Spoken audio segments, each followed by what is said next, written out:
Hello, I'm Helene Spoto, host of the program Healthy Cooking for Life. You might be wondering what I'm doing here, appearing on the Not Too Stuffy Law Show. Well, quite frankly, I'm wondering the same thing myself. But since I'm an expert on food, the makers of the Not Too Stuffy Law Show have asked me to compare their program to a food item. Naturally, my first thought was to compare the Not Too Stuffy Law Show to a ham sandwich. But then I realized, no, the Not Too Stuffy Law Show is more like chopped liver. But then I watched the Not Too Stuffy Law Show some more, and I slowly realized that the program is just like a delicious garden salad. It's colorful, nice to look at, full of nutrients, and it tastes good too. So if I had to compare the Not Too Stuffy Law Show to a food item, it would be a delicious garden salad. Bon appetit! Hello and welcome to episode 11 of the Not Too Stuffy Law Show. I'm your host, attorney Justin St.James. The next half hour, we hope to entertain, inform, and enlighten you, and if we don't, please don't tell anyone else. I'd like to welcome the studio audience. The audience is a very furry audience today. In this episode, I start off by talking with Abraham Lincoln. Yes, I do. The 16th President of the United States stopped by the appropriately named Lincoln Elementary School in Winchester, Massachusetts. The school's principal, Kate Scanlon, graciously allowed us to bring our cameras into the school, and I spoke with the president there. In the second half of the show, we begin a discussion on the Second Amendment. I talk with attorney Penny Dean in Concord, New Hampshire, about what licensed gun owners should know and do to protect their right to bear arms. And my discussion on the Second Amendment will continue in episode 12 of the Not Too Stuffy Law Show. So stick around, there's a lot to learn and you'll have a good time. Up first, the 16th President of the United States, and he begins by discussing the famous Dred Scott case.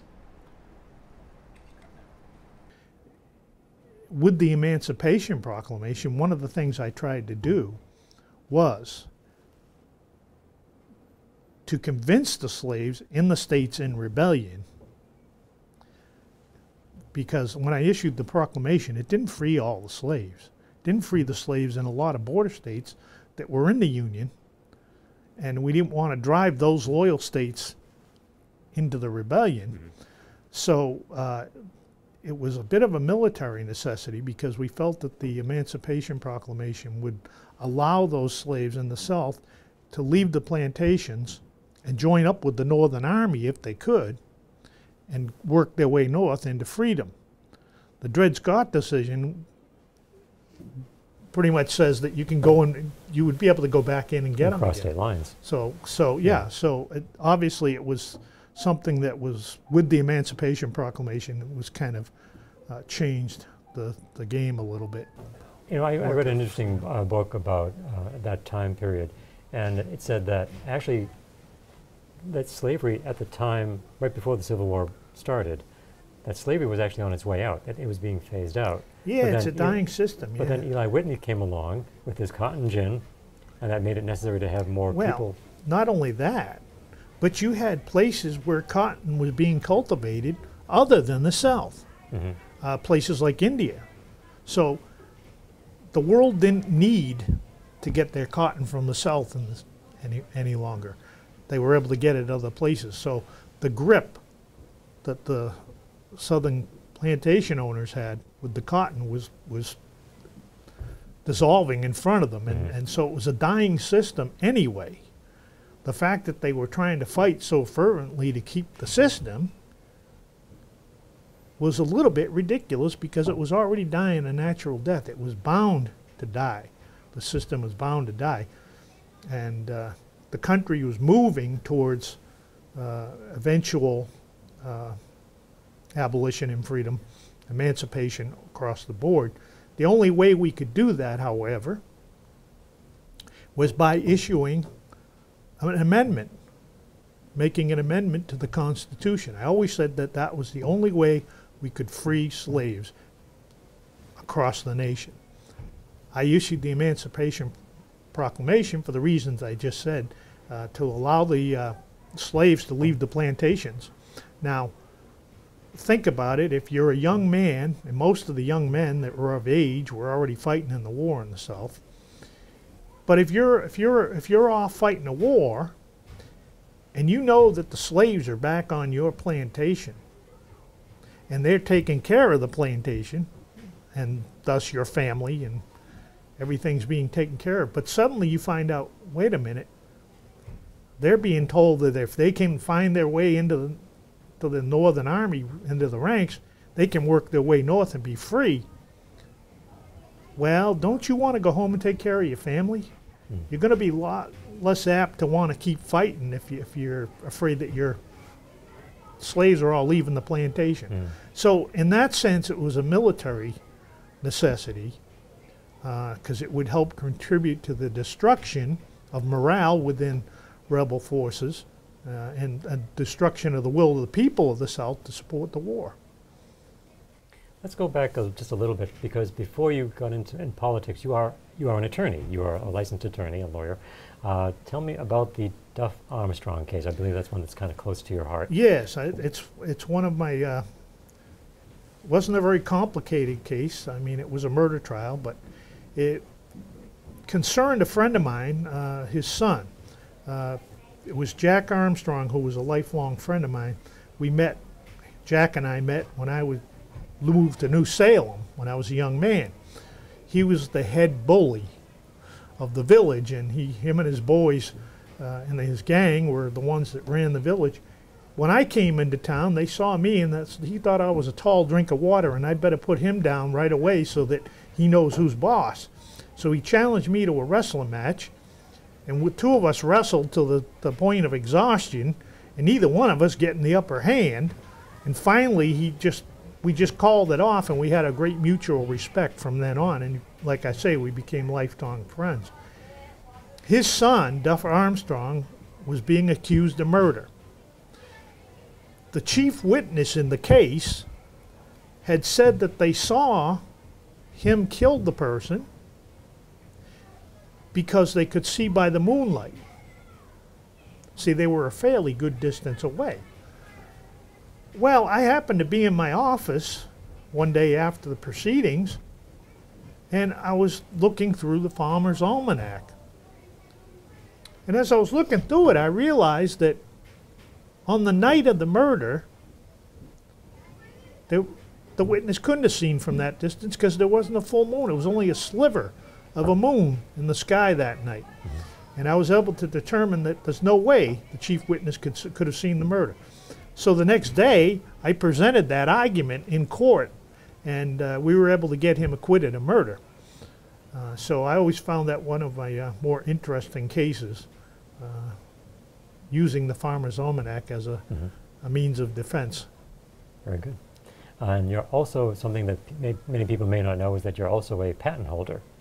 You're an inventor. Yes, and you have yes. a patent. I think I'm the only president that's ever registered a patent in the patent office.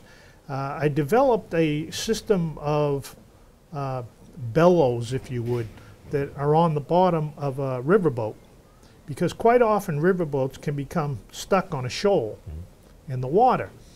And once they're on there, it's a bit of a project to try to get them off. So I developed this bellows system whereby they could be inflated, and when they would do that, it would lift the boat off, and they would pull off of the shoal. It was not something which I ever saw put into much practical use. Not that it wouldn't work, but it just never ended up being used as a legitimate invention or put into practical purposes. But it definitely worked, and I was given a patent for it. And like I said, I think I'm the only president that's got a patent. I think you are. Yeah. Now, what made you make that leap from attorney to politician? Why did you want to run for president? Well, I started studying about the law when I was in New Salem, again. And when I was in New Salem, I tried a lot of different things. I was not a success at any one of them. There was a regular pattern with me of failure at everything I did. But when I ran the store in New Salem, I managed to get a hold of a book on the law. It was a very basic book. Still, it was enough to pique my interest. So I began to study the law. And eventually I chose that for my profession. But when I was in New Salem, at that point, before actually becoming a lawyer, I passed the bar exam in '37. But having been a failure at everything that I had tried up to that point, when I was in New Salem, my friends came to me and they said, you know, Abe, if you're a failure at everything you do, there's always one job you can do and you don't even have to be too smart. I thought that sounded pretty good. So I asked them, what's that? They said, oh, you can get involved in politics. So I did. I got involved in politics and served 4 terms in the Illinois State Legislature and 1 term in the U.S. Congress under President Polk. And then from there? And that was during the Mexican War. Mm-hmm. And I was very unpopular in Congress for 2 reasons. One was I helped introduce legislation which would have abolished slavery in the District of Columbia. The other was that I didn't support President Polk in the Mexican War. I didn't think it was a good reason to go to war just to get new territories for the Union. So I helped issue something called the Spot Resolution. Now what the Spot Resolution asked, it requested of the President to answer the question, where was the first blood spilled in the Mexican War? Was it spilled on Mexican soil or was it spilled on American soil? And that's a question that he never satisfactorily answered. But I did not support him in the Mexican War, and that was an unpopular view at that time because most of Congress did support the war.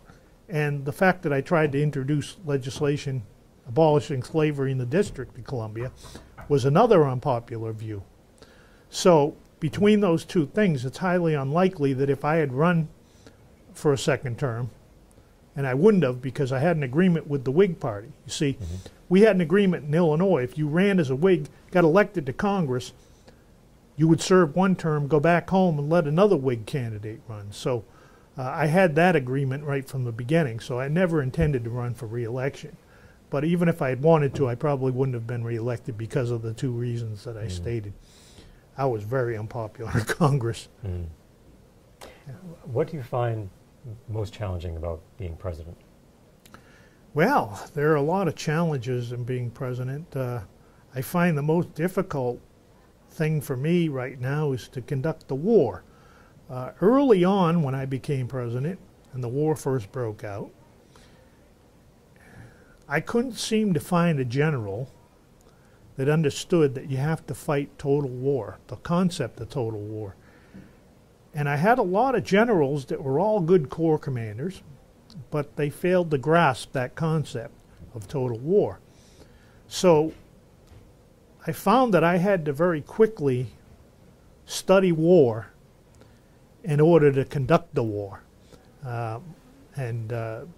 Being commander-in-chief was probably really close to being really commander-in-chief. I wasn't in the field, but I was pretty much making all the decisions and still while looking for a general, trying to find a general that would fight.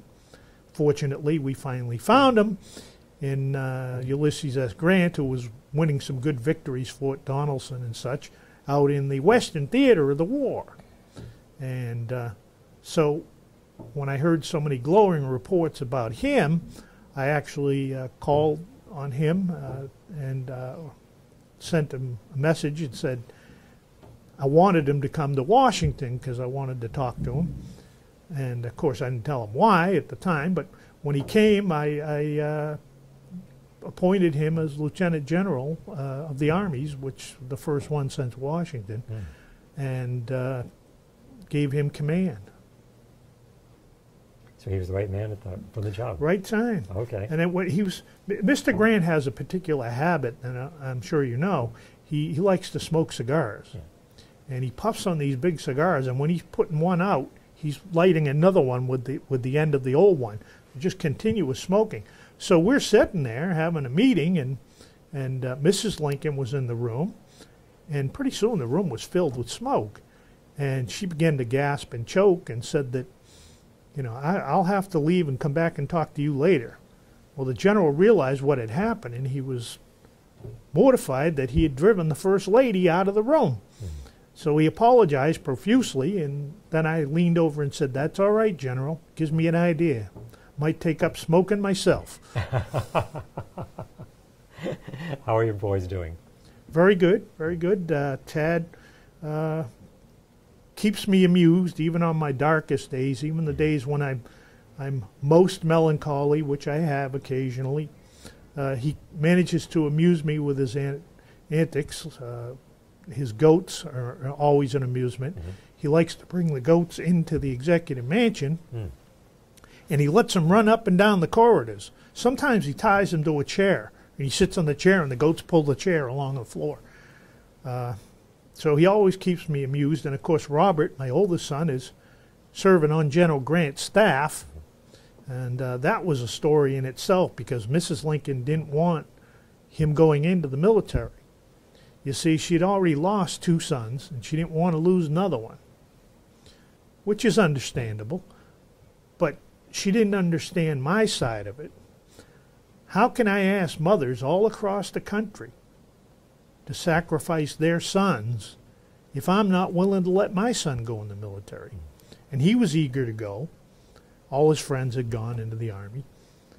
But Mrs. Lincoln was quite adamant. And finally, the compromise we reached was that I talked to General Grant, and he agreed that he would have him on his personal staff. That puts him in the war, gets him involved in it, but he's not necessarily where the bullets are flying. So that was a compromise that Mrs. Lincoln still didn't want him to go in, but she decided that she would do that. Okay. Well, today is February 12th. It is your birthday. So I hope you don't mind. I brought you a birthday card. Thank you. It's been a pleasure to meet you. You're very informative. I appreciate you. You certainly are a gentleman. It's an honor to meet you, Mr. President. Well, it's great to meet you. Thank you, Mr. Lincoln. Thank you. My thanks to President Lincoln for sitting down with me, and again to Kate Scanlon, principal of the Lincoln Elementary School in Winchester, Massachusetts. The president is portrayed by Lincoln performer Philip Chetwynd of Wakefield, Massachusetts. You may contact Mr. Chetwynd through his website, www.lincolnfortheages.com, or write to him at Lincoln for the Ages, Post Office Box 1916, Wakefield, Massachusetts 01880. You can also call Mr. Chetwynd at 781-224-0530. Up next, the Second Amendment. The Second Amendment. The Second Amendment states, A, the right of the people to be bare shall not be infringed. B, the right of bears to be armed shall not be infringed. Or C, the right of the people to keep and bear arms shall not be infringed. And the answer is A. Well, all right. Actually, the answer is C. The right of the people to keep and bear arms shall not be infringed. Before we begin the interview, I just want to give you a quick heads up. The interview was edited in both color and black and white. As the saying goes, do not adjust your television or computer screen. The show was edited that way intentionally. Here's attorney Penny Dean. What is the Second Amendment? Let's take it from there. The Second Amendment is as good of a guarantee as we have that you have the opportunity to live if you're attacked. And that's really what it is. The Second Amendment keeps government honest, and it gives you as an average citizen the equalizer that you can withstand attack even against the many. Why would the Founding Fathers include a Second Amendment, do you think? Well, one of the things that King George did and tried to do was one of the first things he very quickly determined that he was going to do was to seize and take all of the ball and musket and powders from the colonists. And so he very quickly said, we're not going to give them away to defend themselves against our oppressive troops and regime, or even against bad people. And I think they very quickly saw as that might made right in his mind. And they said, look, you know, we just want the opportunity to defend our families. The type of attacks you might have faced over time have changed, but they're no less severe.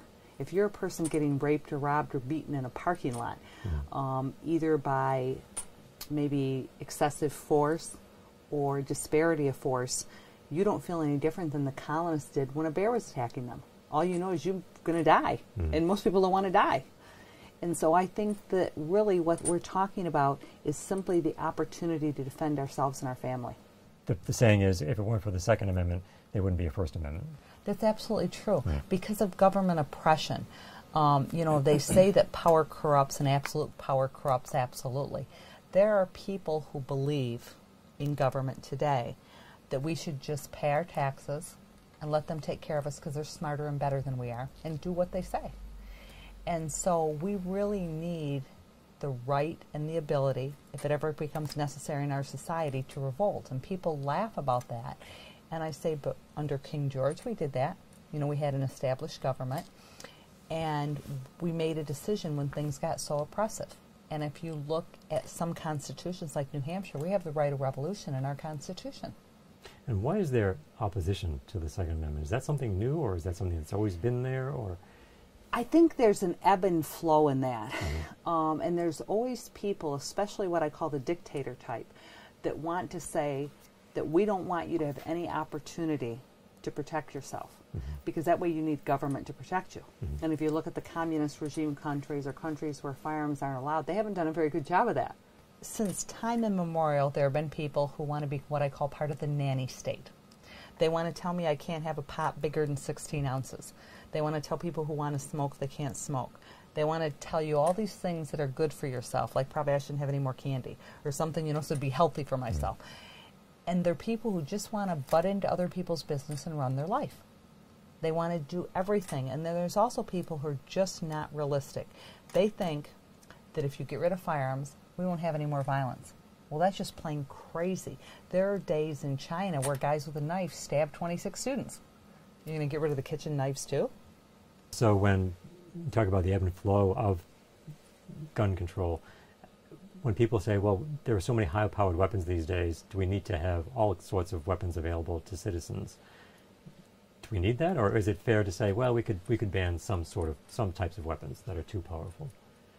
I don't know of anyone that is too powerful. Okay. I think that they're all self-defense tools. It depends on how they're used. This pen in the hands of a trained person could be a lethal self-defense tool, Sure. or an offensive weapon. And yet, do we want to take pens away so we can't write on paper?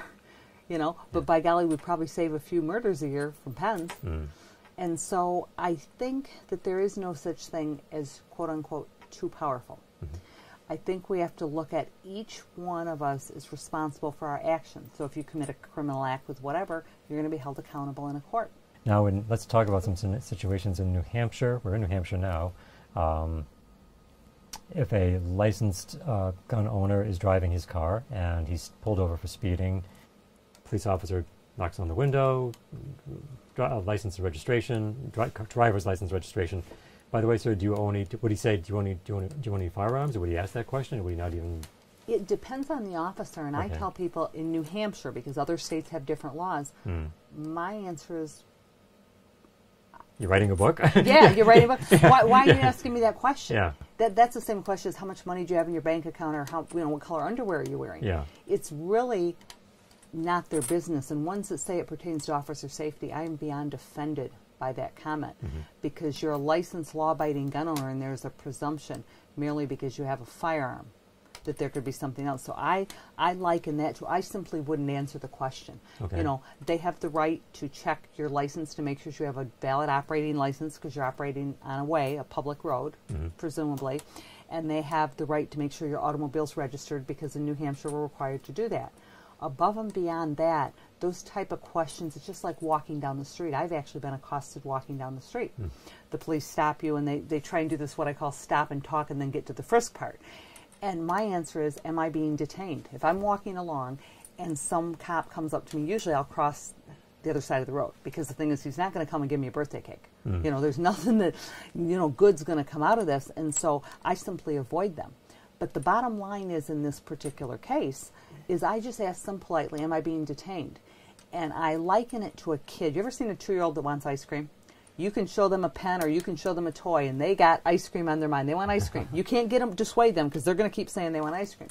And that's the way you have to be in your interactions. You politely keep saying, am I being detained? And if you're not, then you're free to go on your way. And if you are being detained, they need to tell you why. Right. And you need to not dissuade yourself and not answer questions in the interim. You just keep saying, please tell me why I'm being detained. And to be detained, you need reasonable suspicion? You do. They need some sort of basis that they think you're have committed, about to commit, or are committing a crime. Okay. It depends on if the questions are about firearms or about where you're going. For example, where you're going. Why would you ask me that question? What was I detained for? You know, I think the first question that I always ask, and I tell people I never raise my voice, I don't swear, you know, none of those things, no matter how angry you get. You keep an even tone of voice. And the first thing is, well, why am I being detained? Because here's the way the law works, and it's actually quite offensive to me. If you don't ask why you're being detained and ask if you're free to go, the courts are going to presume that was a consensual encounter. Now, if you see blue lights flashing behind you and a siren, is that a consensual encounter on your part? Or do you feel compelled to pull over? You're compelled to pull over. Yeah, you're compelled to pull over. And as long as you're standing there with the police, they say if you're not leaving, that after a certain point that it's a consensual encounter, that you're just staying there because you want to chat with this cop. Well, I don't personally want to sit there and chat with him. So I think you need to say every step of the way, am I free to go now? And if they say no, the answer is, if not, why not, please? Why am I being detained? And you have to really keep saying that again and again and again, because they're very tricky. They will say, I just want to ask you a few more questions. And if you continue to answer those questions, that's considered a voluntary encounter. So you really need to say to them, are you ordering me to stay here? You know, are you ordering me to stay here, or am I free to go? And you really want an answer to that question. And the quicker you can get your license and registration back in your hands, the better, because if they still have it, most people, I don't want to drive away without my license and registration. You know, you want to get them back in your hands. Sure. And I tell people that some cops, no matter what, are going to write you a ticket. And the answer is, take the ticket and litigate in court. Litigating or arguing or debating beside the road doesn't work. You know, I just don't do that. I just if they're going to give me a ticket, give me a ticket. I'll challenge it in court. You know, you'll challenge it in a courtroom where you have a better chance of being treated fairly. And again, my interview with Attorney Dean will continue in episode 12 of the Not Too Stuffy Law Show. She's licensed to practice law in Massachusetts, New Hampshire, Maine, Washington, D.C., and in the federal courts, too. If you want to contact Attorney Dean, you may do so at 603-230-9999. Her website is www.pennydean.org. I'd like to thank the studio audience for being here. I think they're having a good time. As we always do, we leave you with the beautiful music of the equally beautiful Sara Melson. You may find Sara's music on Amazon, iTunes, eMusic, Facebook, YouTube, and of course, saramelson.com. The name of the song is Happy Endings. Until next time, I hope everything you do will come with a happy ending. I'll see you then.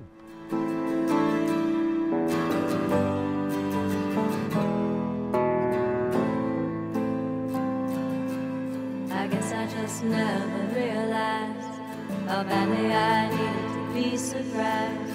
You kissed me with your eyes less than I knew. Now I'm 1,000 miles away, waiting for the first light of day. And the way I'm feeling is oh so new. And I believe in happy endings. And I only see the good in you. And I believe the world is worth mending. I think that you do too.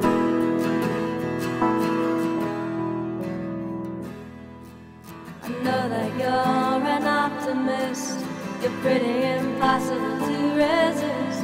And I know you've been used for all your wealth. It's okay, you can take my hand. You can be with me and be my man. Lay down